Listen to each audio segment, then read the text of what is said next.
day after day, year after year, and now I have the largest collection of unique Pokemon cards. Got that certified by Guinness World Records on New Year's Eve of 2023. And still just, I don't know, going harder every single day, trying to get new cards that I really like and collecting in hopefully every language that Pokemon prints in.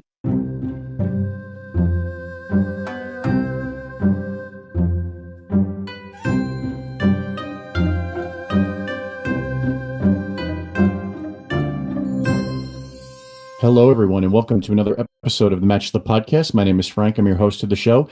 If you haven't already decided to join us on YouTube, where you can check out the show as well as audio, which I know most of you have listened to the show on, you can now access the show on YouTube at youtube.com/@thematchlip and listen to us there. On today's show, we have Ben from Player One Services out in Maryland. I'd like to welcome Ben to the show. It's a pleasure to have him on today. So, Ben, how are you doing? I'm doing great. Thank you for having me. I'm happy to have you on. So what can you tell us, Ben, about yourself to get things started so that people can get to know you better, get to know what it is drew you to gaming and why you decided to open a store? Sure, absolutely. Originally, I loved Pokemon cards, which is largely what Player One Services focuses on, is Pokemon. But I loved Pokemon when I was a little kid. And now I just celebrated my birthday yesterday. I'm 28, so I kind of feel a little bit like age appropriate, I guess. Like right when I was in like elementary school and like middle school, like Pokemon was absolutely huge. And my brother and I collected a ton of it. And then when I was in like high school, I went to the Marine Corps when I was basically 17, like right after high school, and I didn't really have a bunch of time for cards and games and things like that. But what really like drew me into later on becoming a like game store owner was that when I separated from the Marine Corps after like 5 years, I was trying to consolidate together just a lot of my stuff, basically, that I had left with my sister and with my mom, just like while I was serving. And then in like the process of just kind of getting everything all in one place and like getting like my own apartment and all these like big like adult steps that I was doing at the time, I like stumbled across like a lot of my like childhood collection cards, and it was just in like a Tupperware bin that was just like labeled with like Scotch tape and whatever. And it had like some like katakana on there, and because I love Japanese even when I was like a kid. It was just saying like, oh, like this box has 3,000 cards in it, and that really got me back into it with just like trying to collect like one of each card from a set, and just trying to have like unique cards. And for some of them I would have like 2 or 3 copies, and so like many people I had like a 9-pocket binder page for a lot of my collection stuff. And it grew into like maybe trying to get like 3 copies of each thing, because the sets were relatively small, especially for vintage sets. So you'd have like 3 Alakazam, 3 Blastoise, 3 Chansey, and on, and just put them in number order. And that kind of like has snowballed just day after day, year after year. And now I have the largest collection of unique Pokemon cards. Got that certified by Guinness World Records on New Year's Eve of 2023. And still just, I don't know, going harder every single day, trying to get new cards that I really like and collecting in hopefully every language that Pokemon prints in. That's really cool. First of all, I want to say thank you for your service to the country. Much appreciated. Thank you. And I find it fascinating, and congratulations on the Guinness record that you have the largest Pokemon collection. Did you think that that was always going to be a path for you to achieve? I always really like to collect like certain things like coins and whatever else, but not really in like a systematic way where it's like, oh, I try and get like one of each from a certain year or like every print variation or something like that. It was all just like, oh, if I like stumble across something that was cool, I would just collect it. But essentially with my partner Rose, who I own Player One Services with, we at one point were kind of just like going through these cards, and like I said, like even trying to get 3 of each like card was kind of ambitious and crazy, but we had like kind of a head start with not only like some of my like collection cards when I was a kid, but also like we were buying and selling collections like years ago. And it just kind of like got out of hand in a good way, where we were able to just like at one point like pay for rent with Pokemon cards. And it was like, that was kind of like the dream. It was like, oh my gosh, like we could actually turn this into like a real like sustainable like business model, like buy a big collection and then sell it like one card at a time and hopefully like make a little bit of money based off what you had like bought the collection for. But with her, we had like this kind of like what started as a joke, what grew into like a very serious like collection like goal that lasted years, was that Rose had told me, he's like, well, if you had four of each card, that would be a play set. And when you're, when you're playing the game, you can use four copies of every card. So she helped me get like the fourth copy of a lot of the stuff that I didn't have for like base set and jungle and fossil. And we're like, well, I guess we should do it for like all the Wizard of the Coast era cards. So it's 15 sets. And so with her doing like one master set of every Wizard of the Coast era set for the first 15 in first edition, I did three master sets in first edition from base set to Skyridge.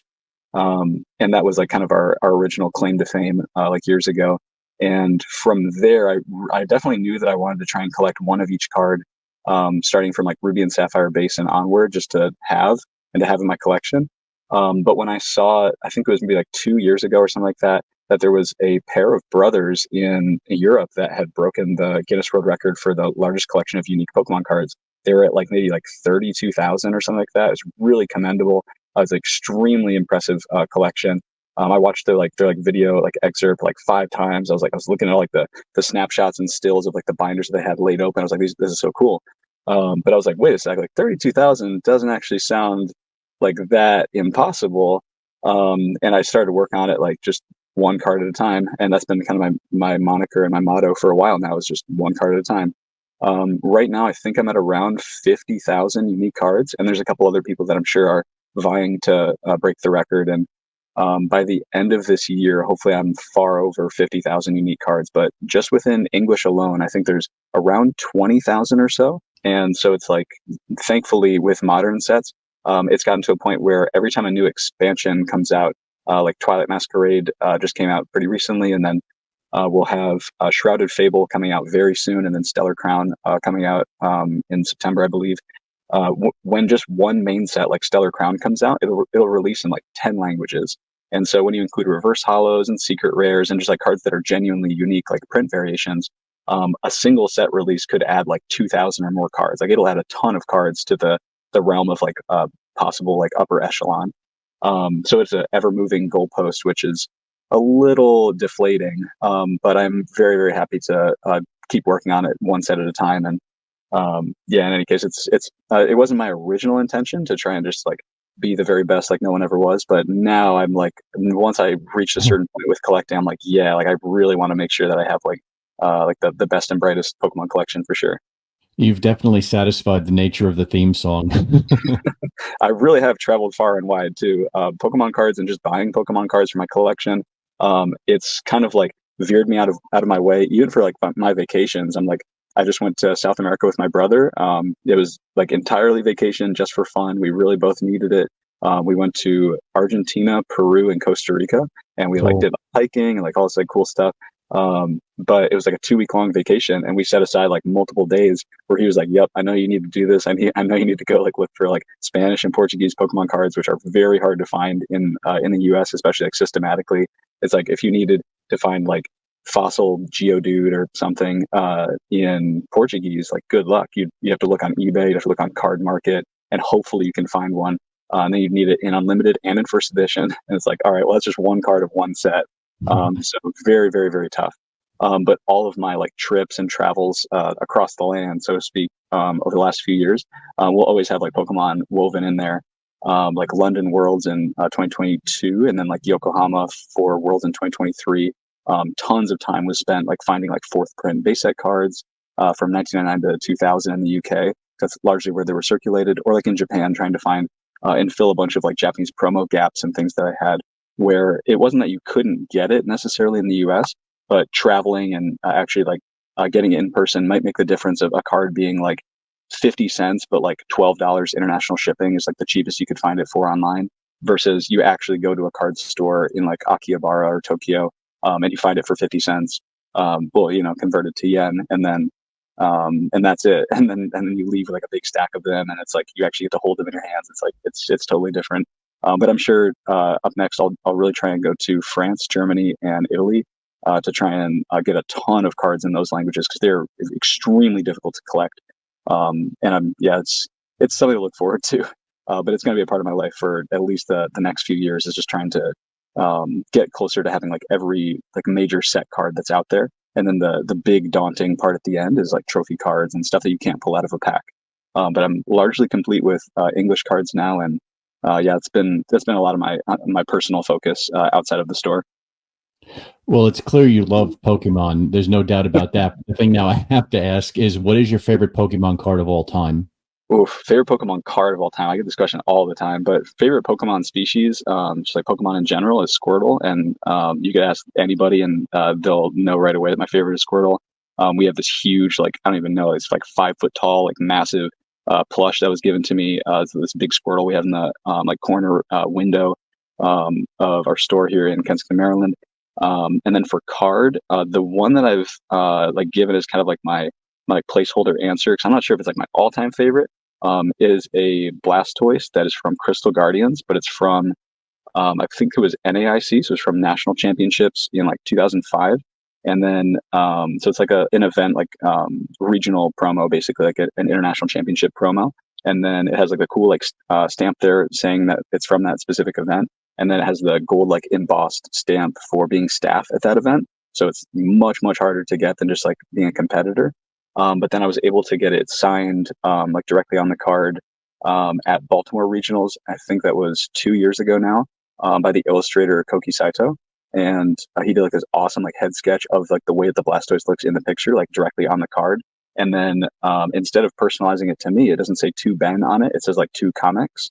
So it says like to Blastoise in Japanese, basically. And it's like that's probably like way up there for me. It's not like my most expensive card or like my most rare card or whatever, but that one's really like personally special to me to have been able to get that signed by someone that I really admire, like an illustrator that's that like prolific and well known in Pokemon, on like one of my favorite Pokemon ever of like a rare card. That's like really special to me. That's really awesome. And was it like intentional from the very beginning with your store to make it an all Pokemon store? Like, do you have any 100%. desire? Okay. Definitely. Do you have any desire to do any other games? Like, if you ever, like, say, expanded the store? Sure. So I would say that the easiest answer is that whenever people are looking for a specific item, we do take requests for it. And a lot of the model that we've borrowed is from stores that we've seen that do like comic book subscriptions and stuff like that, where they're not going to stock every line of every series of every hero from every comic. They're just going to have people that want a specific line, and then they'll source it for them and get it hopefully for a release date. And then for us, it'd be like, oh, like Modern Horizons 3 collector boosters were really popular because a lot of our community is collectors. And then for Pokemon, a lot of them are players. And they were like, hey, can you get this from Wizards of the Coast? We would really like the collector booster displays. And we're like, yeah, we can definitely like ask and see how many we're able to get allocated to us, even though we're not typically like a Magic store. And then with One Piece being extremely popular in the last like 2 years, we have a ton of friends that are like, I play Pokemon, but I also play One Piece. If you could be my one-stop shop where I could get both of them at, then that would be amazing. So we just take like custom requests for items like One Piece, like Lorcana, like Magic, but they're never on our shelves, and we just keep the entire store like Pokemon themed. And then like we would just take someone's like contact information down and like fulfill like custom requests like that, as well as like of course like shipping them on like Amazon or our website or TCG Player if people are looking for something else that they're looking for, and that's kind of just like the services part of Player One Services. Well, you're definitely the very first store that's an all Pokemon store that I've gotten to speak with. So this is definitely very cool for me because I'm I coming love it. from that. That's great. I mean, I'm coming from a point in time like for me, Pokemon growing up for me. So I'm 36. Hmm. It was just a collectible card game, but nobody played the game in my area of Long Island, New York. So to hear that there are people playing, and I'm starting to see this more and more ever since the pandemic, more and more people are actually playing the Pokemon game. From your vantage point, were people always playing the game in your area? Because I know you probably were, considering your passion for it. Definitely. And it has like a bunch of levels to it for sure. Like people ask about this like locally. They're like, oh, what does the local scene look like? Is it like largely collectors or is it largely players? And then people have asked a lot. They're like, I'm coming from Yu-Gi-Oh! Or I'm coming from Magic and Pokemon's a lot cheaper, or I just like Pokemon, or my kids like Pokemon, or whatever it might be. And they're like, well, I mean, do most people play like just in general, like in the world or in the US? Like, what's the percentage of collectors versus players? And it's really hard to pinpoint. But a lot of people would probably say that's maybe 70 or so percent like purely collectors that don't even know how to play the game, let alone have like an expressed interest in playing. So it's still a very large percentage of people that are just like opening packs. They're collecting like rare cards or collecting old cards, or it's people that just collected cards, you know, from like base to like Neo, and then they stopped in like, you know, like the year 2000, and then They just never collected again. But I would say that at least with our local scene, and then with Pokemon as it's like been developing over the last like year or so, that has definitely been a ratio that's been shifting. More people have been playing the game than ever before, and I think it was pretty much entirely through the 2023 competitive season for regionals and higher, so like EUIC, NAIC, Worlds, etc. The player caps have been met and exceeded, and like the records have been broken like every single time for the number of players participating at these regionals. So it's been like really staggering to see. But it's like if you want to just go as just a regular guy that wants to play at a regionals just because like close by to you or whatever, there might only be like a few thousand spots available for the Masters division for TCG, and there's like X number of spots for VGC for the video game, and so on. And those spots sell out in like literally minutes. Like there have been multiple occasions where it's like, oh, like I know I'm going to go to an event, and it would be cool to also go as a player because I love to play the game. But it might just be that like, oh, I just missed it because the store was open and it went live at say like 6 p.m. and I'm helping customers or I'm helping like staff or whatever it might be. And then if I don't get it in like 5 minutes, all those spots fill up. So it's like it's extremely like feverish demand for competitive play. And then all the way down to the local scene, like people drive really far to go out to events over here.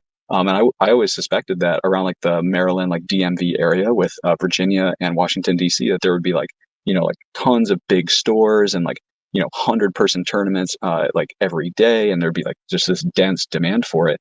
And I was right about the demand, but there's just not really a lot of stores over here. And Washington, D.C. in particular has like very strange laws with like being able to host tournaments and have tournaments that involve like cash prizing. They have like very strange regulations for it.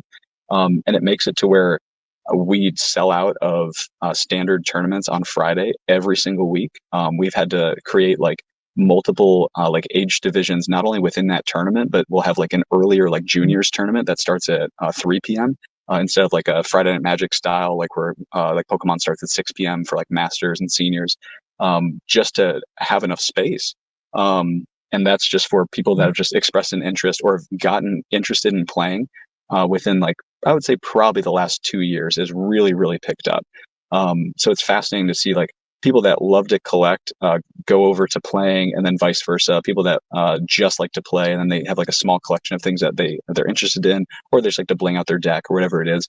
But I would say like now it's kind of hard to pinpoint, but it might be closer to like a 40%, 60% ratio.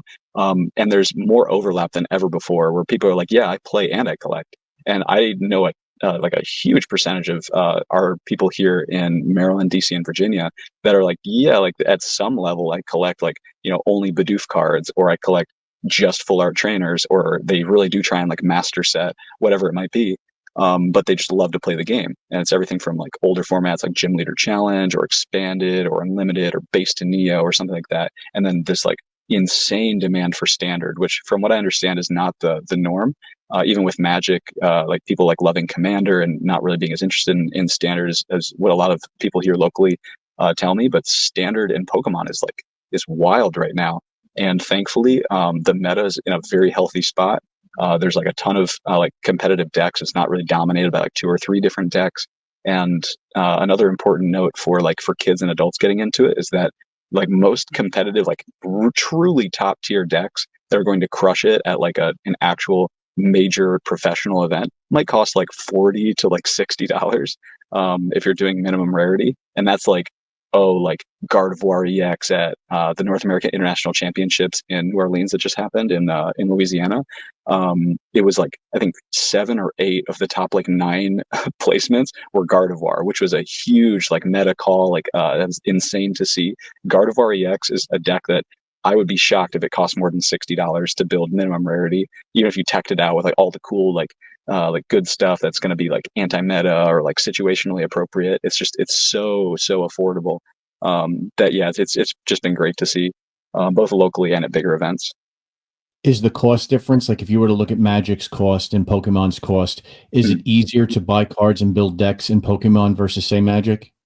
Although I'm not as versed in Magic, I did play Magic, like 10 or 15 years ago. I'd play it like with my brother and with my cousin. And I had a lot of fun with it. It was really cool.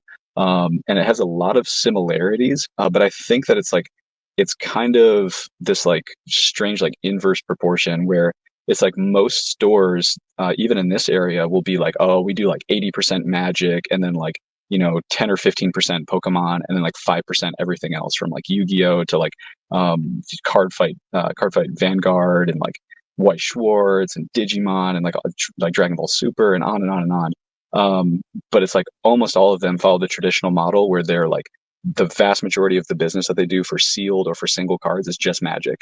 And so I would say for the like actual like deck building process, for us it's like really really easy, and we even offer to just like pull the cards for people if they don't know how to like use our like library.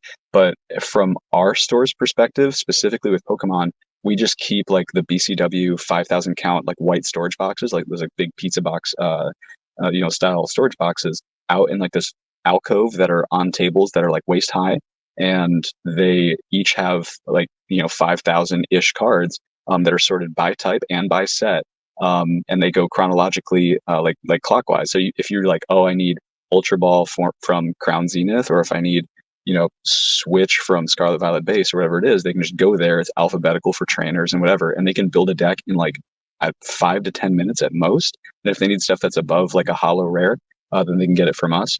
But for Magic, I would assume that if a store is as focused on Magic as we are on Pokemon, hopefully it's like not as like labor intensive to build a deck, and they can throw it together really easily. But it's crazy accessible. Even today, I think we had people that were coming by for a black and white cube. So black and white era, probably like one of the most short printed, like underappreciated eras of Pokemon ever, from like 2010 to like 2013, or like the core years of Black and White era. And very few people know what the cards do. Very few people play that format. And we had a couple of like locals that came here just today, that just wanted to like spark interest in this format that they really enjoy, that they grew up with, that they like. And just because they brought extra decks with them, like kids and people that just know how to play standard are like, yeah, I'll give it a shot, and like, yeah, this is cool. So making it accessible and making it really easy for people to say yes, I think is crucial, for people to want to play even something like standard. So if you can make a deck, it's really cheap, and you can put it together in like 10 minutes, then people are less like apprehensive. If you compare that to something that I'm definitely no expert in, like Warhammer 40K or something, people have this like daunting impression of like even Magic, or like board games in general, or card games in general, that they're like, oh, it's going to be really expensive. I don't know where to start. It's going to take way too much time to like get into it and just to learn the rules or whatever else. And then they don't even get into it in the first place. But if you have a deck like pre-built to like teach people how to play, or if you just like make it really accessible for people to get a specific thing that they like net decked, or they saw on like a video or a stream, like, that looks really cool, I want to try like this weird combo that this guy tried. If you just make it easy for people to say yes, and for people to have access to the cards, then I think that's like probably the best thing for any TCG. And I know you enjoy playing the game a ton. So, and I know there's the difficulty of running the store and having that time to play.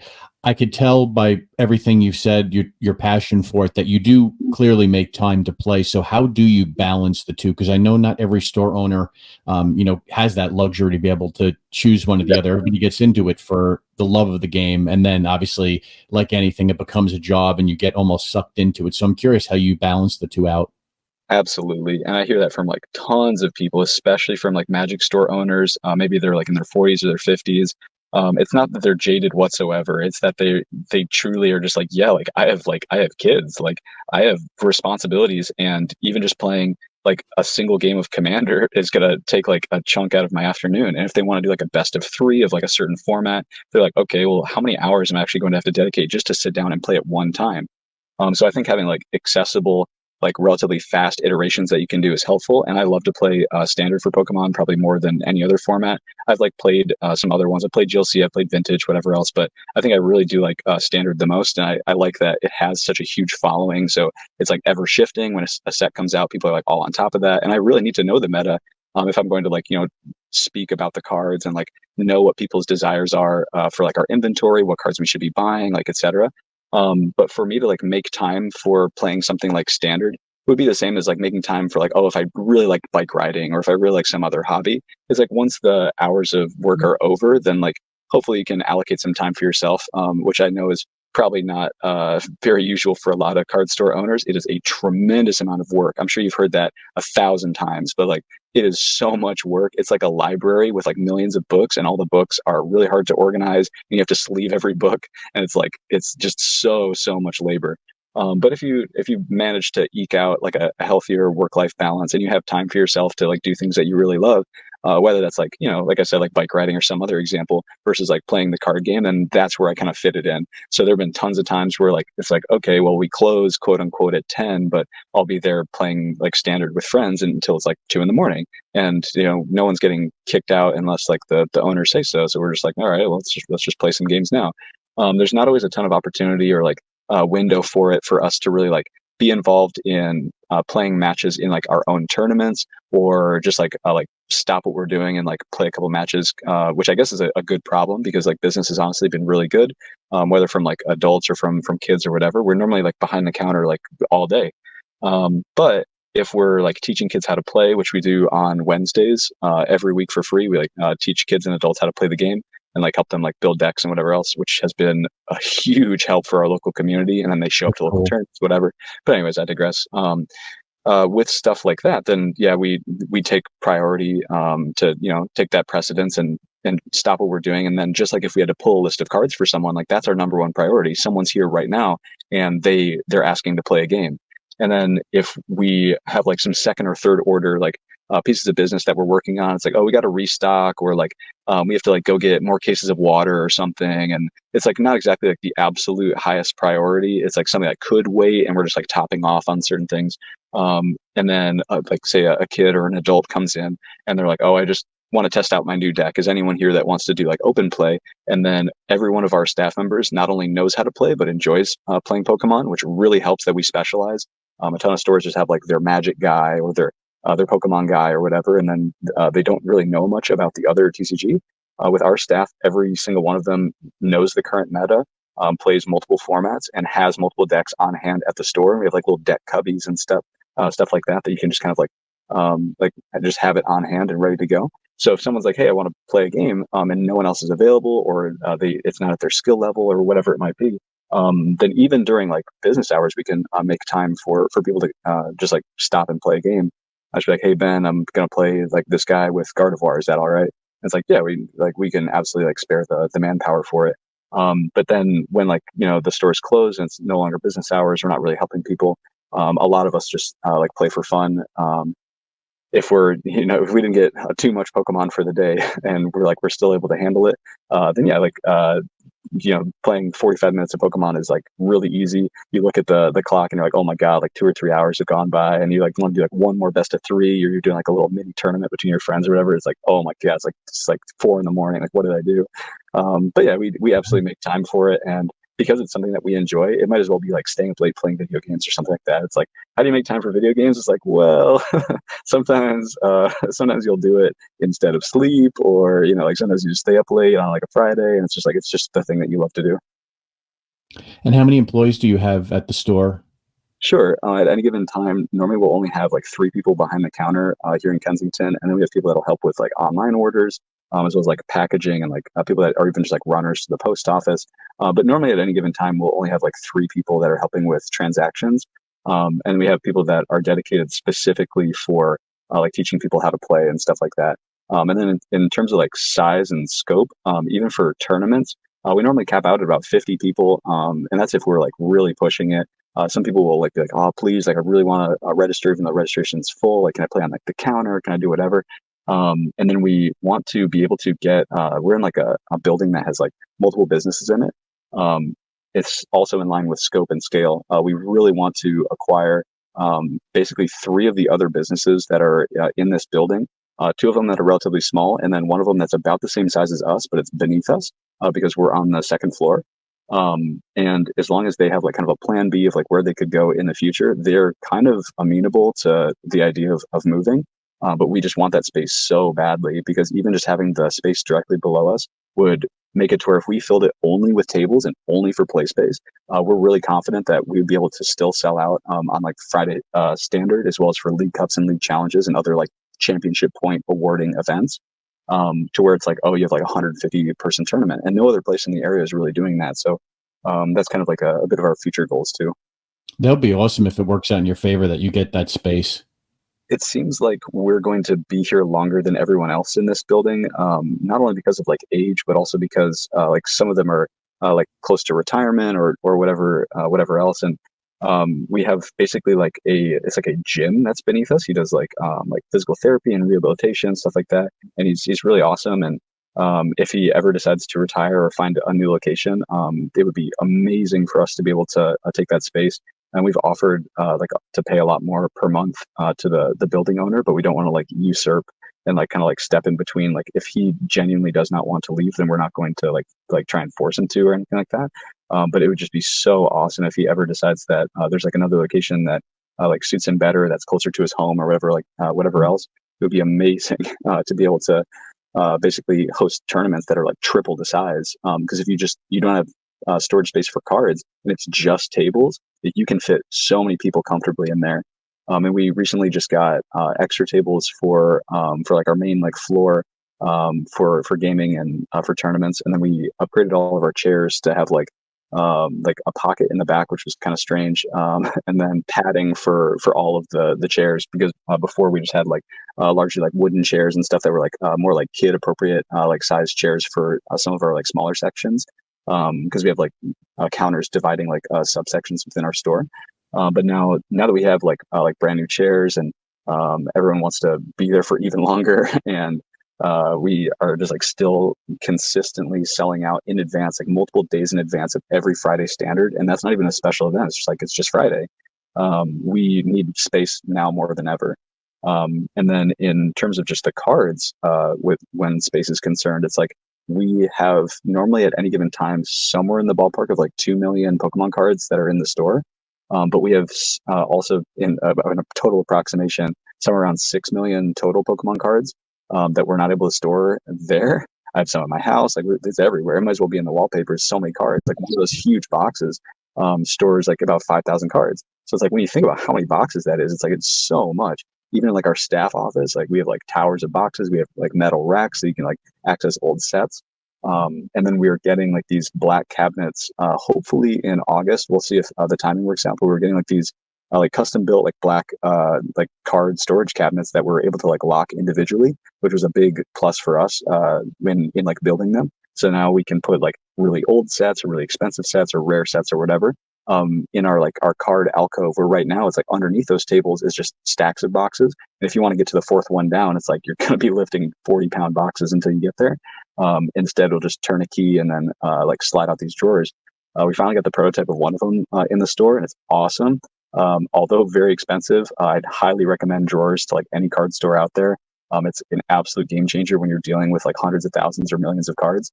And if we just like label each drawer, and it's like, oh, I need to get like this specific card from 2005 for an online order for someone's like old deck or whatever. We don't have to like, go to the 2005 box, like deep in the, abyss of white storage boxes. You can just go to the drawer and pull it out. So, it's going to be an awesome improvement, for space in that regard as well. And what's the plan if, say, that space that you want doesn't become available? We're going to take a quick break from this podcast to talk about our sponsor, Cardboard Shuffle. Cardboard Shuffle was our 10th podcast interview here at the Match Slip with store owner Mark. Mark has expanded his brand and has produced his own card sleeves called Shuffle Shields. Shuffle Shields come in packs of 100 premium matte card sleeves for standard size trading cards. They contain no PVC and are acid-free. I have 17 packs of Shuffle Shields card sleeves to give away to listeners of the podcast and followers of the Match Slip on social media. Requests for a free pack of card sleeves shipped for free to you will be processed on a first-come, first-served basis. To receive your free pack of Shuffle Shields, you'll need to send a screenshot that you're following Cardboard Shuffle on Facebook to frank@thematchslip.com. Good luck, and back to the episode. And what's the plan if, say, that space that you want doesn't become available? You're going to have to get another location. What's currently on your mind with that? Sure. Specifically for tournaments, we've been talking a lot with, there's a place near us that does like video game tournaments, and they have like huge spaces, like massive spaces.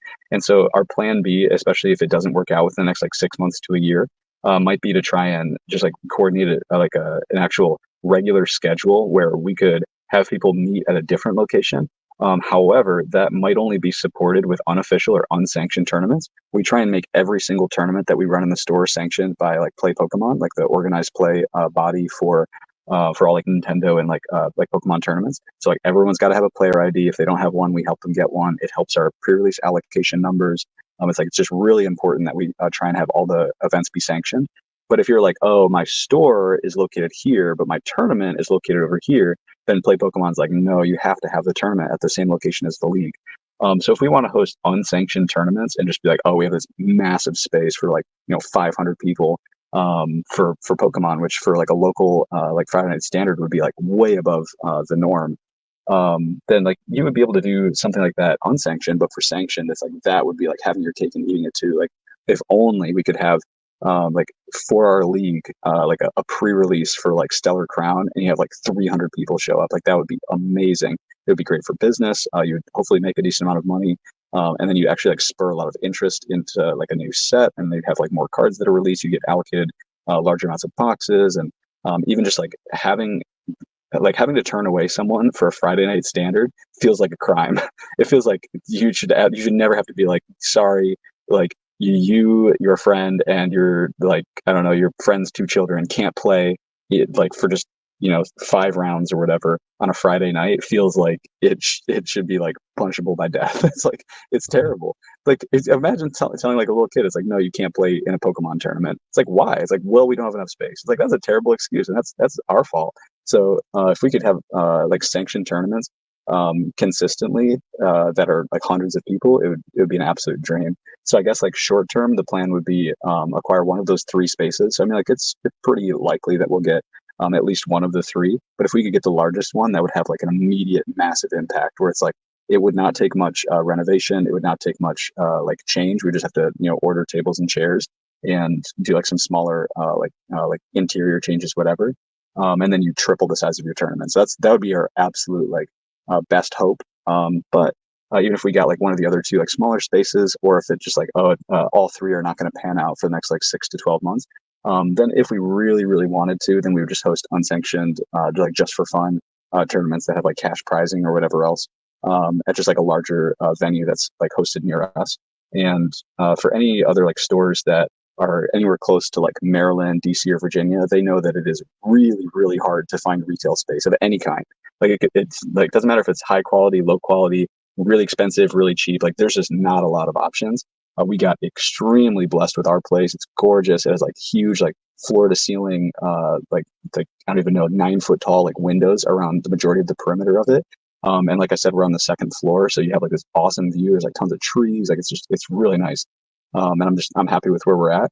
Most of the other places we saw were like you're in like a strip mall, and you're like just this like 15-foot wide, like 90-foot long, like GameStop style place, which is very traditional, and it would also be very very expensive and in a poor location. Or it was like, oh, you're in downtown like Silver Spring, or like one of these like kind of like more like skyscrapery like cities and like mini cities around the area, but you'd get like basically like a loading bay or like a warehouse style space that's like $14,000 a month or something crazy. And it's like, well, that's like 2 really like far extremes and outliers. And we just got like insanely blessed with the place that we were at. Before us, it was like a kitchen and bathroom remodeling place. So they had like 10 different types of flooring for like demoing and displaying like different types of tiles and like wood and whatever.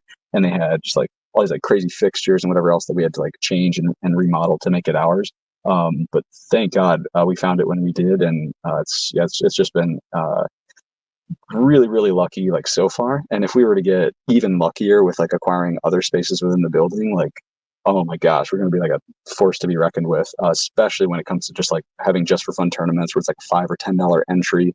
And you can just have like this amazing space where people can just come by and play Charizard EX or whatever it is their heart desires. And they can do it regularly, and they don't have to worry about like, oh, is it going to sell out on like Wednesday? It's like, that's crazy. That's very cool. I really hope that all works out for you. That would be amazing to have that additional space. I'm hopeful. I hope to hear, what comes of that. Hopefully you'll reach out to me and let me know. Definitely. And yeah, I'm very optimistic. But in the end, like it's a great problem to have. Like we did not foresee that we would need to get so many extra tables and so many extra chairs and like strategically place everything to where like people have enough room and they can still like, buy stuff and just like make sure that we were fitting like an appropriate amount of people in there, and hopefully just like getting as many people in as we could. We thought that it was going to like slowly grow and like the community would be whatever, but in our area we have like tons of elementary schools and middle schools. It's like one of the like the best educated like areas for like actual like college graduates. Disposable income is really high in like the Maryland, DC, Virginia area. There's a lot of people that work for the National Institute of Health, and a lot of like government like workers and people that work for the White House and whatever else that are around here. And so it's just an awesome area. Like tons of these are like the prime people that are like, I have free time and I have a little bit of spending money. Like I want hobbies that are like fun and recreational and cool. And playing trading cards is like right up their alley. So specifically for like high ranking like players, we have like an insane like roster of like VGC like video game competitors, as well as trading card game competitors that year after year in junior, seniors, masters age divisions will place in like the top 8, top 16 of the world championships just over and over again. And they're like, oh yeah, I'm from like Montgomery County, or I'm from like Kensington or Silver Spring, or I'm from like Richmond, Virginia, or I'm from Washington, DC. And we're like, oh my God, those guys are like 5 minutes from our store. So we thought it was going to grow like really slowly, and we would have time to like to develop with it. But it's super explosive, and I'm shocked there aren't more stores in the area. I would honestly welcome the competition, but it's like there's maybe like 5 stores within like a 200-mile radius that even like host standard for like Magic, let alone Pokemon. And it's just like the demand is so high and so feverish that it would be amazing to have more space for it. How'd you come up with the name of the store? Did that factor into like the store's essentially origin story when you came up with it at the very beginning, or did that come later on? It was something that we like kind of took for granted at first, and it just like kind of seemed like a good name. And I don't think we didn't toil over it. We didn't take like days and like trying to like think of like this really good name, whatever. But it just like really sounded right. And with my brother as well as with Rose, it was largely just like Rose and I that we're just like, yeah, we want a place that's like focused on like genuinely providing a service for people, whether it's teaching them how to play or like just making cards accessible. And a lot of our card libraries do just that. It's just like if you need to get Bridget or Teammates or something, like this old card from like 2015, 2016 for your GLC deck, like no one else just like has it readily available. And it's like you just need to provide a service. And then for the player one part of it, it's like, I mean, it's all about games. We didn't know how like diverse we wanted to grow to, and I think it's left it open-ended enough that if we were just like Pokemon services or something like that, it wouldn't really like capture the spirit of what we're going for. And we really do make sure that we branch out into other games and other options, even things like vintage video games and whatever else. But more than anything, we've been Pokemon focused because that's what our staff loves, and that's what I love, and that's what Rose loves. So it's like, I think as far as it like pertains to like our origin story for it, it just kind of like came together of like this culmination of focus on of gaming and video games in general. Because I mean, yeah, who doesn't want to be player one? Right, exactly. Nobody ever wants that player 2 controller. Yeah, exactly.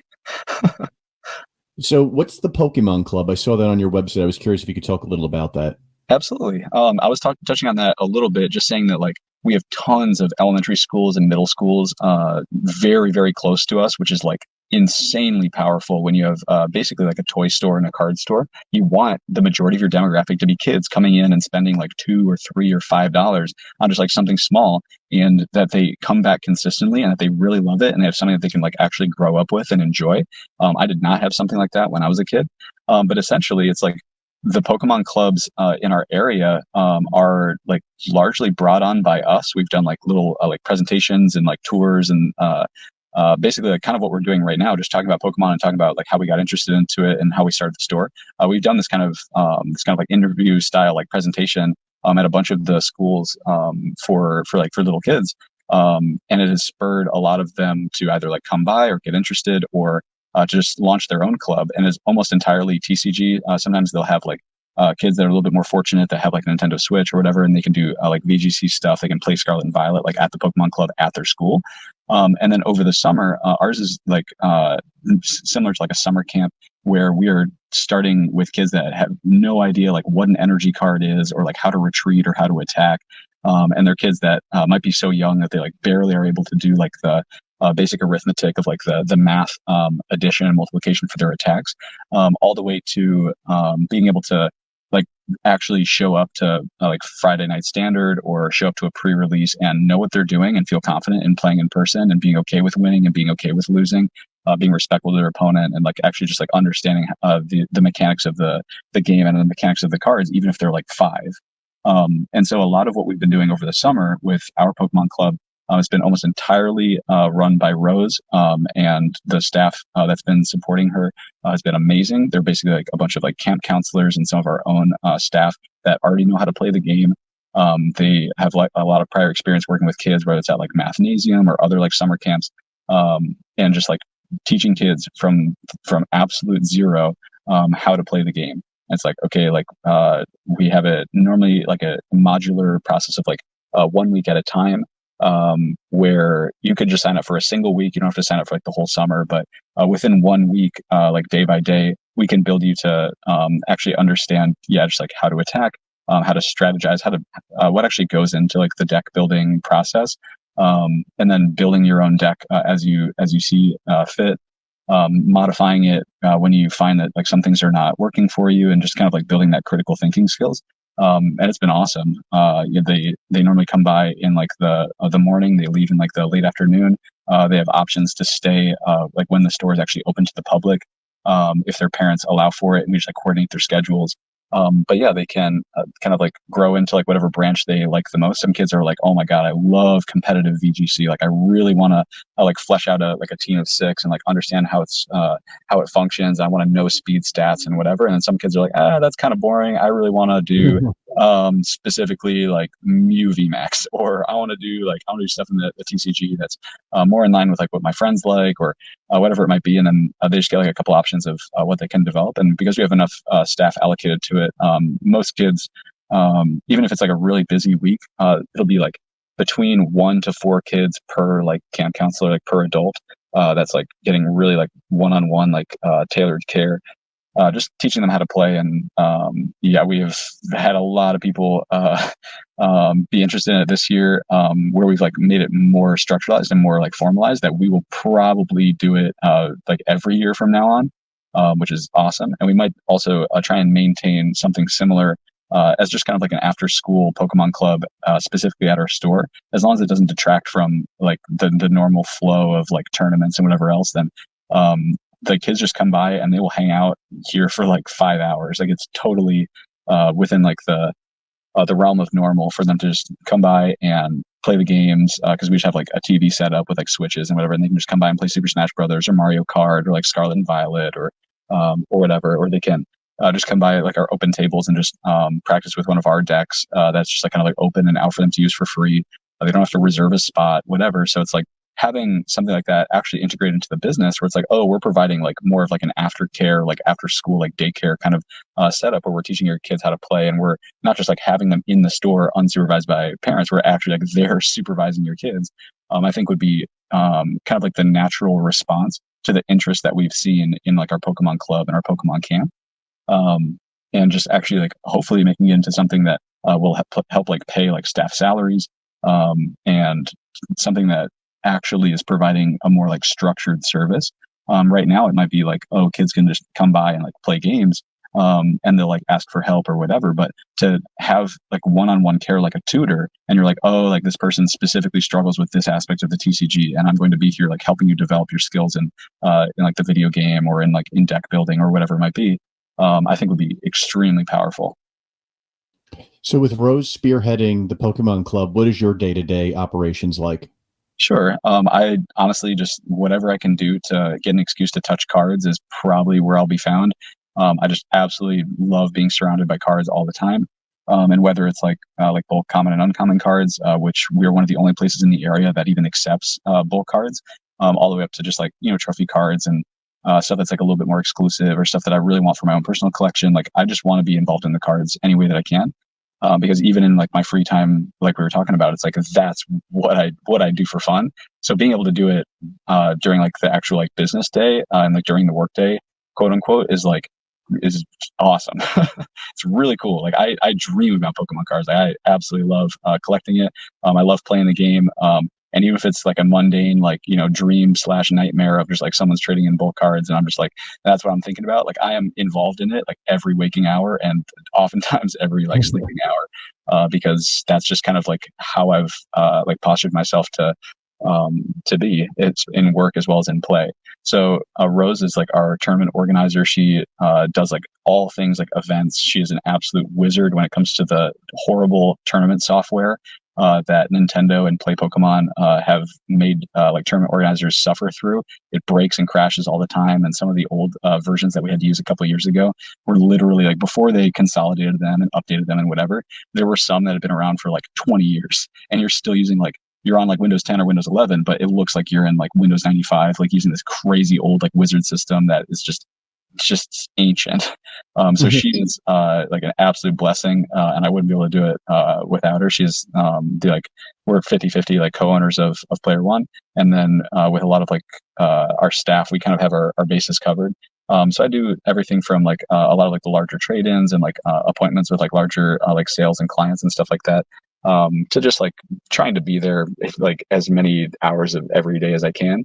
If staff have questions, I like to just be on hand. And like, this is where I would be if it was my day off. Like, I would definitely just like be in the back working on TCG player stuff, or on like website stuff or whatever else. And Rose does a ton of the actual like back end like editing and like maintenance of like the Play Pokemon events for like Pokemon.com and like the event locator and everything. So she has a lot of that covered for me already. But even just like being the glue when staff are like, oh, we're running low on 4-pocket like zipper Ultra Pro binders, and then I'm like, I'm kind of like the liaison, making sure that everything's kind of flowing smoothly in the background. That's kind of been a lot of my role. And then just like more strategic stuff of like, oh, I want to have an era binder in the store for every era. And we finally finished that like last week, where people flip through. It's like this rainbow spectrum of binders that we have on one of our like display shelves that has like booster boxes and stuff. On the bottom, it has like a ton of different color binders, and every single one is a different color as long as it has different contents. And it'll be like, oh, like a Wizard of the Coast era binder from 99 to 2003, and it'll have every chase card in number order for the first 15 sets are in that binder, and we map it out like painstakingly to make sure that it fits. And that one, because of the size of the sets, also fits like Wizard of the Coast Black Star promos and like a bunch of the other stuff that's like, if someone's looking for a card from that year or from that era, it's probably going to be in that binder. Like, as long as they're not looking for like an unpopular, non-competitive common or uncommon, it's probably going to be in one of those binders all the way up to now the Scarlet and Violet era from 2023 to now, and it'll last until like about 2026 or so. We have just like binders that'll have every chase card, every full art, every trainer gallery, whatever in number order. And then we restock it with like our like set boxes and stuff behind the counter for cards that are like a little bit more expensive and a little bit more rare, that we don't want people just like flipping through and potentially damaging, especially for like kids to like flip through like alternate arts and secret rares. It's like, that's a little scary sometimes. But if you look through like a binder, that's not so bad. And we have like top loader binders and other stuff too that help make it like a little bit easier. But stuff like that, like, it's like, I want people to have access to the cards, and I know it was really, really hard for me to build master sets. So I want it to be easier for someone to get master sets. And the actual like secondary effect of that is that whenever someone needs any card ever, as long as if you're making the process for master sets easy, you're along the way making it easy for someone to get literally any card from any set. So if you need something for a deck or whatever your purpose is that you need it, you're like, oh, I need a Pokedex binder. I just want to collect one of each species. I just need the cheapest version of it. And then you're like, oh, they've printed how many Budew cards or Magby cards or something like that? Or like, what's the other popular one? It'd be like Tyrant or Tyrantrum. You're like, oh, I need these like weird, obscure species. And the last time they printed Tyrantrum, it was like Forbidden Light or something like that. And then Furious Fist before that. And it's like some of these cards only have 2 or 3 printings. So regardless of the reason why you might be searching out this particular card, I just want to make it accessible, and I want people to be able to get it for any reason. And I think that as long as you focus on, I want someone to be able to come in and be like, I need every card for Obsidian Flames, or I need every card for Jungle. And you're like, I can make that happen, and I can do it quickly without wasting your time, and I can help the next person behind you after that. If you can kind of lean heavily into that structure, then when someone's like, I need this specific card from Jungle, you're like, no problem. It's way easier than getting the whole set. Or like, I need a specific card for this deck, or I need a specific card because I just think it's cute, then it's also no problem. So you just need to have this library mentality where when someone comes in, they're like, I want to see all your blue books. or I want to see every book that has to do with otters, you're like, I can just go and get it for you because it's cataloged in such a way that it's accessible, even though people want cards for different reasons all the time. But yeah, it's been a huge journey with things like era binders and with now like set boxes, with like the black drawers and like the lockable cabinet stuff that I'm talking about, to where like that's been a lot of my focus right now. So I would say specifically over the next couple of weeks, we have around like 250,000 to like 500,000. I'd say it's probably like 400,000 or less cards that we have to sort through. That is like my number one priority right now. That I'm going to try and like allocate a lot of like man hours, not only myself sorting them, but also like with help for like a lot of like the easier to sort stuff. Just getting them sorted by set. That's like my day-to-day focus right now. Is like I really just want to go box by box, like card by card. They're all sleeved cards, so for one reason or another, they were deemed important enough or old enough or valuable enough to be put into an Ultra Pro sleeve, and every single one has been re-sleeved. So already, like thousands of man hours have been like sunk into these just like box after box of cards, and they're just labeled as sleeved and unsorted. That's what every sticky note on every one of these boxes says. And so I think right now, one of my biggest priorities is just going through a lot of that with a lot of help and sorting them by set and then putting them in like actually like integrating them into our inventory. And it will come at a very, very good time for like our local inventory and not like our online inventory, because it should arrive at, it should be complete at about the same time as the cabinets arrive at the store. So when we have like those lockable cabinets done, it will be insane when someone's like, I've been looking for this card forever. I've been to 12 stores. I can't even find it on TCG Player. I only want a moderately played or a lightly played copy. There's one near mint on eBay and it's $400. Please, do you have a lightly played or moderately played? And then we have these cards sorted and it's like, I have 4 and no other store has like this like EX era reverse holo or something. And it's just been really, really powerful. And it bleeds into this idea of specializing and focusing just in Pokemon, where I see card store after card store and like card store owner after card store owner that are like, I am inundated with trying to juggle Magic, Yu-Gi-Oh, Digimon, One Piece, Lorcana, Pokemon, and on and on and on. And there's too much to learn. It comes out too fast. Even Pokemon is just such a massive universe that I can't even imagine how difficult it must be to try and juggle that stuff. If they have like 10 or 15 staff to help them, it's still probably not enough.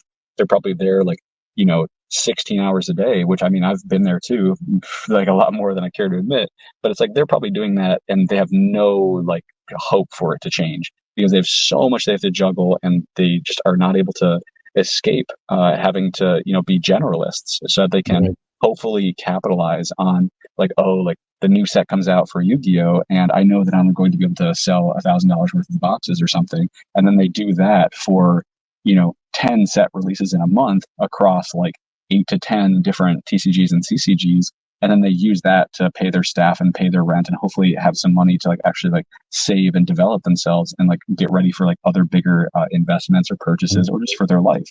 With us specializing just in Pokemon has made it to where we buy far, far more of the sealed product than any store that I can think of on the East Coast.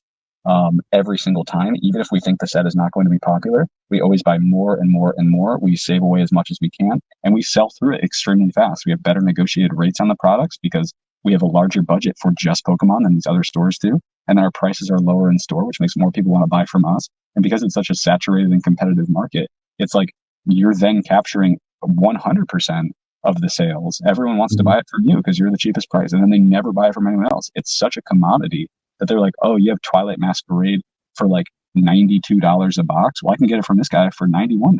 And it normally wholesales from Pokemon at $95 a box. So, but if you have negotiated rates, you're buying thousands at a time, you might get it for a little bit cheaper. So all of it has just been this huge like force multiplier where we're specializing in it and focusing just in Pokemon just continues to reward us like over and over again. This episode of The Match Slip is sponsored by Crash City Con, Roanoke, Virginia's premier gaming and fan convention. It's tabletop gaming at its best. In addition to role-playing games, board games, there are vendors, and so much more. Play with some of the top game masters in the area, enjoy a casual game in their open gaming area, or learn to play games you always wanted to play. Attend Crash City Con August 23rd through the 25th of 2024 at the Berglund Center Special Events Center. You could check out more information at crashcitycon.com. I mean, you have a unique competitive advantage with specializing essentially in only Pokemon. And so I was wondering with that, do you find that with having that unique aspect to your store that you're not necessarily needing to get the name quote unquote out there because of the specialty that you're in and that's what's drawing people to you guys? Absolutely. Especially in the first couple of years that we were open, we had like no signs outside. We still have very few at this Kensington location, like very, very few signs or advertisements, very small like online presence for like additional stuff with the goal of drawing people to shop in person at the store. It's like such a minute percentage, and like almost no focus is put on it. And like I said, like local standard Friday night tournaments, um, like they sell out even if we're like telling people that a tournament is going to be canceled because we're going to be like at an event or it's like a holiday or something. People are still like selling out the registration on like the website because they think it's going to happen. It's like we couldn't stop people from coming by if we tried. Like the demand is just so high. And that's with like no advertising done that we feel is unnecessary, no additional like signage and postage outside at like the main roads or like even on our building itself. And it just has not been an obstacle at all. I think when we feel that we have like the bandwidth to be able to take on more, then sure we can try and do like more advertisement. But it's like we are absolutely thriving with just Pokemon as it is now. That it just hasn't been necessary. But it's been absolutely amazing. It's a good problem to have, like you said, very true. You know, and I would like to get people to get an idea of what your store looks like. So if you could paint a little bit of a picture of somebody walking in the door the first time, how they would see the store laid out. Definitely, and I'll try and include some footage of that as well, including like some pictures from like our Google business page and whatever else, because we have like a ton of photos and videos inside. But essentially, you walk in, we're on the second floor. Like I said, just big glass windows everywhere, and then immediately you're just hit with the fact that this entire store is Pokemon.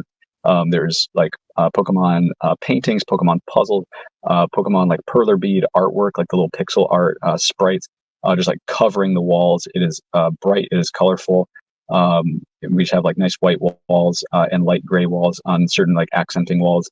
And we try and make it just like clean and professional and nice. We don't have like the grungy traditional like card store feel where like like you walk into one and you're like, oh my god, like they got like carpet that looks like it's been here for 12 years and they got like crazy smell and whatever else that you think of when you go into a card store. It's like, oh, like it's dark, it's like dusty and like and gross, and it looks like it is maybe cleaned like once a week. It's like we have a totally different outlook on what we want a card store to be. Like all of our collectors and people locally here, like they are perfectionists. They want cards to be clean. They want everything. They want to step inside and they want it to be like just spotless, and they want everything to be like well laid out and available and accessible and easy. And we put a lot of work into keeping the store just like as clean as possible. We have just like the hardwood like laminate style like flooring throughout the store with a lot of just like edgework and like molding and stuff with our like actual like professional like business color being like this like kind of like Pokemon blue, like dark blue color that you'd see on like the back of every Pokemon card, back in to like the oldest English cards, still use that same kind of like similar color blue. All of our counters are painted with that blue. Like the outlines of a lot of our like our logo and like other designs that you see in the store are that kind of blue. We have very, very tall ceilings, and it just lots and lots of Pokemon decorations everywhere. And then accessible like tables all throughout the store, not only for playing the game, but also on the perimeter of each of these like smaller alcoves that we have that you can go in to just like play like privately with people, or to open up packs or whatever. If you don't want a big audience, you just want to open with like anywhere between like 1 to 6 people at like these smaller tables. Beyond that, we have just like a larger playing area that people can play at as well. That's like closer to like glass displays that have just like the vertical wall displays for things like graded cards or like vertical shelving that are only into the wall, not like obstructing a place that you'd be able to have space for tables. For things like plushes, sleeves, binders, collection boxes, and tins and things that Pokemon's really well known for. And then behind like our back counter, kind of like deeper into the store, We have chronologically Elite Trainer boxes, booster bundles, and other like more like mainstream like core items that you would see at every set release. We have them from like left to right, newest to oldest, and then if people are looking for stuff that's even older than what we have on the display, we have a lot of it in the store as well. And then this like massive horseshoe alcove that allows for people to just like rifle through like a card library and then bring cards up to the counter for things that are hollow rares or below. Again, like I said, sorted by set and then sorted by type, and then it has two main boxes on top of the table around the entire horseshoe, and then underneath the table has an additional like half dozen boxes that fit for each of them, so that if someone's like, I need 12 copies of Yamper because I think it's kind of cool, or we had someone not even like a couple weeks ago come in and they were like, I need 250 copies of this Wishy-Washy from Evolving Skies and then this other Wishy-Washy from like Sun and Moon, and I want to make this big like insane like pixel collage with them like out of the cards, and it's going to be like 8 feet by like 6 feet. And we're like, okay, well, like I said, for any reason that you might need the card, whether it's for a collection or if you need that many copies for like some crazy project, it really was as easy as being like, well, we have like 120 copies of the Sun and Moon one, and we can get you more if you need. And then the Evolving Skies one, we have like 640, and it was just like, it was that easy. But anyways, it's like, just trying to lean heavily into like people being able to walk in and immediately just like they can touch the cards themselves, they can get access to it. People have heard me be like a huge antagonist. Like I'm very much opposed to like the glass display cases that you see in most card stores that are like the jewelry display cases, the big like wide bulky ones. And then even if you crammed it full of cards, you're fitting like a couple hundred cards in there. Let's say you even fit like 1,000 cards in there. It's like, okay, well, one zipper Ultra Pro binder that's 4 pocket by 3 pocket, so it's 12 pocket pages. Standard zipper binders fit 480 cards. That's one binder. So if anyone just like organizes their cards well enough, and they're like, I need to see a specific card, I can grab it directly out of a binder. Or if they don't know what they're looking for, they can browse the binder, and it has every single one in there. They're not just like, oh, these are cool binders, or like, this is like some stuff that's around $5, or it's like, this is stuff from around this era approximately, and you can browse through here and see if it's in there. It's like, no, if you're looking for any card, then we can pull it for you. And if you specifically know that you need a list of cards or a specific card, then we'll just grab it. Or we can show you like every copy that we have available if you're checking for centering, if you're going to like submit it for grading, or if you just want a specific style of one for your collection, whatever it might be. All the way down to it's like, I don't know exactly what I'm looking for. I think that glass display cases can be like really like hindering for a lot of people. When harder to find what you want too. Yeah, and even like the logistics of being like, oh, I see this like cool Shaman EX, it looks kind of cute. I want the Shaman EX, and then the guy has to look at it upside down and be like, is it this one? And it's like third one down. It's like, yeah, it's the next one. And you gotta like move the glass display over. And it's like just really cumbersome, like tough to use, and just like a bad experience, and it's not very fast.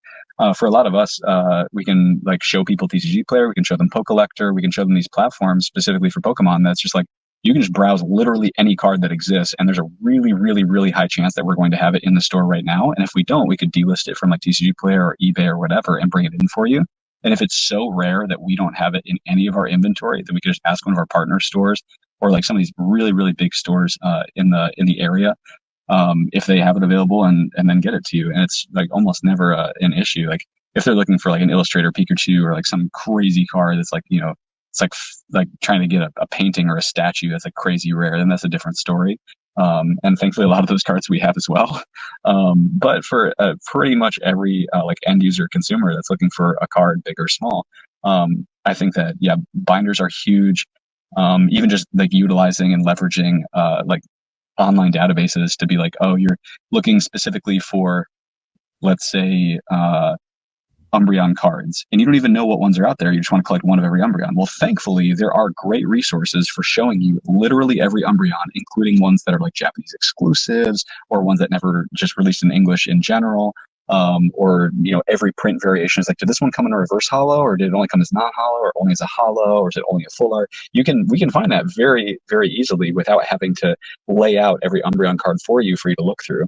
So whether it's just like being supported by like online databases and repositories, or even just the fact that all of our staff knows like every set really, really well, there's there's rarely a time that you'll be like, yeah, you know that like Blastoise EX like X and Y promo where there's like a couple Pokemon behind them, and they're gonna be like, yeah, I don't think I know that one. It came out 8 years ago, so it's like, maybe I don't know about it. It's like, nope, they're gonna know it because they deal only in Pokemon every single day. So every trade-in they do, every card they sell, they're getting more and more experience with these cards. And everyone here has been here for years, so it's like they're experienced enough to be able to find that specific card for you. So yeah, when you're like browsing a binder, or you're browsing like a glass display or something like that, or even browsing the internet, and we can just like help like tailor your search, whether it's on TCG Player or whatever. Usually we can quickly get to the heart of like what someone's collection goal is. They want to get every card from that set. They want to get every version of that species. They want to build a deck. They want to do whatever. There are amazing resources out there that make our jobs a lot easier. And now that the TCG Player mobile app has a second tab for basically adding cards to a big list, it's as easy as being like, okay, like what is your list? If you don't even know the market price, we can just quote it for you in seconds and just type in each one, and then pull these cards like right away. It's extremely powerful. Very cool. And I mean, just everything you're doing is, very extensive from the Pokemon standpoint. I mean, you have almost every basis covered, and the fact that you have almost every card is just, I mean, truly fascinating from my standpoint. But yeah, absolutely. And before we wrap up here, I wanted to ask one final question, which is, what is one thing you feel from being a game store owner that is most difficult that people may not know about? I think the may not know about is probably like the crux of it, because I think a lot of people know that it's a ton of time. Like I was even talking about it the other day. That's like, I wish there were more like hours in the day. And I know we've all kind of like lamented about that. And we've all felt like, yeah, I wish that I could work like a little bit harder. I could clone myself and get more work done or whatever. But it's like on like a positive aspect, it's like, it's great that it's this meritocracy where if you work in an office job or you work in like a salaried position, whatever, it's not necessarily going to reward you that directly for how well you do. Whereas if you buy more cards and sell more cards, the actual action of doing that, you buy a card for 80 cents and you sell for $1, and you do that 1,000 times. It's like each time that you do that is directly correlating with your outcome. So it rewards you for like this back-breaking process, and tells you, yes, you should put in more hours. Yes, you should work harder, which is kind of a slippery slope, especially if you're hyper competitive, or if you really like making money. Then it's like, ooh, like I feel the pressure of like having to pay my lease or pay my staff, or I want to buy more collection cards, or I got to pay my mortgage, or whatever it might be. Or it's like I just want to be rich. So some card store owners are just like, man, I want to make $1 million. Good luck to them, but it can be done, which is the scary part. It can absolutely be done, but it'll take just like days, months, years of like actual like man hours put into like this sorting, this sleeving, this listing, this shipping, all this process, all this buying that needs to be done, tons of pack openings, like negotiating contracts. Like there's so much that goes into it. Let's see, like something that people don't really know about that's really, really difficult. I think a lot of it would be just like interacting with people. If you're not really like charismatic, if you're not confident, I used to be terrible with public speaking. I think that would have been a huge hindrance. And just being able to like actually like say no to people, I think is probably one of the most powerful and most difficult things that you can do. For many years, I mean, like, you normally just don't want to say like, sorry, I won't buy this at that price. I know you're trying to like offload it and you're going to try and take 20% of its market value or something crazy, but it's like, I just don't even want to take it for that. Or like, oh, like a set's coming out and you know that you're supposed to buy like the certain product that you think is not going to do very well, but you don't want to disappoint distributors, you don't want to disappoint Nintendo, and you want to make sure that they give you the correct amount of like other products that you really do want. You don't want it to hurt your relationship, so you feel this kind of pressure to say yes to like all the opportunities that come up. And then oftentimes, because specifically in Pokemon, as things get older, whether it's a pack or a box or a single card, they tend to get more expensive. So you feel this pressure of oh man, like, if I don't buy it, then in 2 years, I'm going to be like, oh man, I missed the boat on Evolving Skies. And now the booster boxes are $700, which they are. And it came out in 2021. So it's about 3 years ago. And it's like, we've had these crazy opportunities and these crazy moments where it's like, you could get Evolving Skies right now for $180 a box, which is like $40 above retail price, and you can get 300 boxes. Like, do you want to do it? And it's like, okay, so this is going to cost me how much? What was that? 54,000 or something like that was the quick math. I forget. It's like, that is so much money that is now tied up in this product. It's like, it's opportunity cost. Like, I don't know if I should do it. It seems really tough. I feel like I should say yes, but being able to say no is extremely, extremely difficult. And then that really did happen. That's a real story. We did in fact say no. Like, yeah, I don't think we could swing it. $40 above retail. Like, it's probably going to go up, but it might take a couple of years. And now those boxes are $700 each, and you could sell them all day. If you had a single one of those boxes for $600, like, it would be gone before you could snap your fingers. You could list it on TCG Player and it would be liquidated. So it's like, kind of rough. And then a closing note with the difficult part of Pokemon that people might not know about. It's like, normally the worst investments in Pokemon, and like the biggest failings in Pokemon from a card store owner's perspective, are the things you don't buy, because almost every single item performs really, really well, like crazy well. Like, the worst sets that people do not like from like a modern perspective right now, like Scarlet and Violet base set and Obsidian Flames, are still sellable. They're still absolutely sellable, and they sell above wholesale. That cannot be said for things like Magic sets. I've heard a lot of card store owners saying, like, yeah, like, I've been trying to sell this set from like 5 years ago, and I can't even sell it for 70% wholesale. No one wants to buy it. It has no competitive relevance, no collector appeal, and it just won't sell. With Pokemon, that's just not the case. The absolute most like flop, terrible product is still sellable for above wholesale. So you never really lose money. It's more of a matter of like, should I allocate into this, or like the money over time over money aspect of like, well, if I allocate it into this other product, how much is that going to cost me of not being able to allocate it into something else? And so you never really feel like you're going to like, like lose your lunch, and someone's going to like just totally, take advantage of you, and you're going to lose like hundreds of thousands of dollars. It never really feels like that in Pokemon, but it's like with something like, should I invest in 151? Everyone knows that 151 ETBs and packs and cards are doing really, really well. The ETB right now is at $75. It's market floor on TCG Player and a bunch of other platforms. $75 is about the cheapest you can get it at a reasonable cost, and it only came out, like 6 months ago or whatever else. And I'm sure we're going to listen back on this in a year, and we're going to be like, yeah, I mean, it would have been obvious to everyone that it's going to go to like $100, but it's like, can you tie up and leverage yourself $75 per ETB into this product just because you know it's going to go to $100 in like a year? That's still an insane 33% gain in a year. There's no stock that's going to do that. There's no whatever. And if you have a local like storefront, you have space to be able to store some of these products, and then you're able to hold off for a couple of years, and you actually sell it in person, avoiding like a 13% platform fee on eBay or TCG Player, and then avoiding having to pay like $6 or so to ship it to somebody. Then you actually are realizing that 33% gain. You're selling it for its market price. You're being fair. You did the work of holding on to it for multiple years.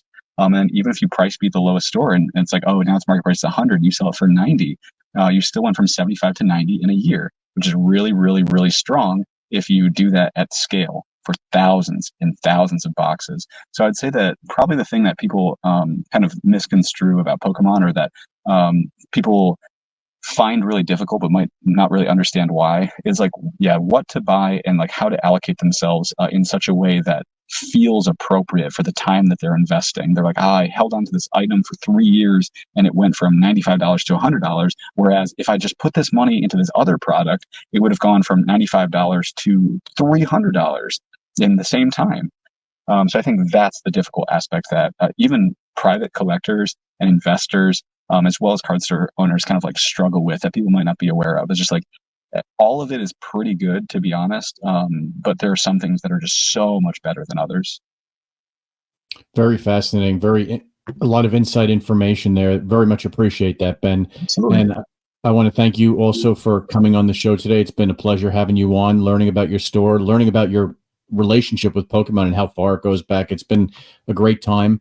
And before we close out here, I just wanted to give you the opportunity to tell people where they could connect with the shop, connect with you, and learn more about what Player One Services is. Absolutely. And I genuinely really do appreciate your time. I'm, like you said, I am very, very passionate about it. So I'm sure we could talk for hours about it. But essentially, some of the best places you can contact us would just be playeroneservices@gmail.com. It's all spelled out like ONE. Instead of the number one. If you ever have just like some custom request that you're ever looking for, you're like, I really need this niche card and no one seems to have it. Or, you want to sell a collection and you want to have an appraisal done for free of like just knowing its market value before you go about the process of like getting the more expensive cards graded or whatever. And we're still always buying Pokemon cards on our buy list for 80% of their market value for store credit or 70% for cash. So we still are some of the highest rates in the US for buying collections. So for reaching out to us, we highly recommend when it comes to anything Pokemon related that you at least give us a shot or consider us for like your pricing and your quotes. Same thing for like sealed boxes. Hopefully we give negotiated rates that are really nice. So a little bit of a plug and advertisement for ourselves there. But things like playeroneservices@gmail.com, playeroneservices.com, as well as our Discord, TikTok, and Instagram are some of the best ways that they can reach us. Awesome. And I'll be sure to put a link in the show notes and provide the information that you shared here so that everybody can go and check that out. Thank you again, Ben, for coming on today. Absolutely. Thank you so much. My pleasure. And for everybody else watching or listening, depending upon how you consume the podcast, you could check out our store interviews at thematchlip.com, as well as if you're interested in hearing about my reviews of the game stores I visit in person, you could do so at thematchlip.com/newsletter. And with that, we will talk to you in the next episode. Take care.